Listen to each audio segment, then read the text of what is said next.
Hello guys, আমি একটা ছোট্ট ইম্পর্টেন্ট কথা নিয়ে এসেছি। সেই ইম্পর্টেন্ট কথাটা হলো গান্ধী পোকার চুমু নিয়ে। কাল রাতে আমার কাছে একটা গান্ধী পোকা এসছে। গান্ধীজি তো পটলডাঙ্গার টিকিট কেটেছে, তার নামে একটা গান্ধী পোকা ছেড়ে গেছে। তার একটু চুমু খাওয়ার ইচ্ছা হয়েছে। আমি ঘুমাচ্ছিলাম, আমার কাছে গান্ধী পোকাটা এসছে, আমার হাতে বসেছে। দেখুন হাতের অবস্থা, এমনভাবে কেউ চুমু খায়? এইখানে চুমু খেয়েছে, এই যে দেখে নিন, হাতে চুমু খেয়েছে। ভাগ্যিস আমার ঠোঁটের পর্যন্ত আসেনি। আমি তো গাঞ্জিদিই বলছি। তোমাকে তো আমি চুমু খেতে এসেছিলাম, তুমি তো আমাকে ধাক্কা মেরে ফেলে দিলে। দাঁড়াও, আমি কালকে রাত্রিবেলা আবার আসবো তোমাকে চুমু খেতে। এই পর্যন্ত যে এসছে আমি এরম করে ফেলে দিয়েছি।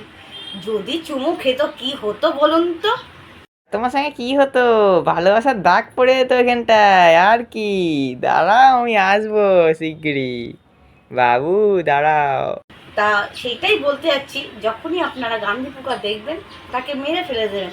এরকম চুমু খাওয়ার হাত থেকে রক্ষা পাবেন।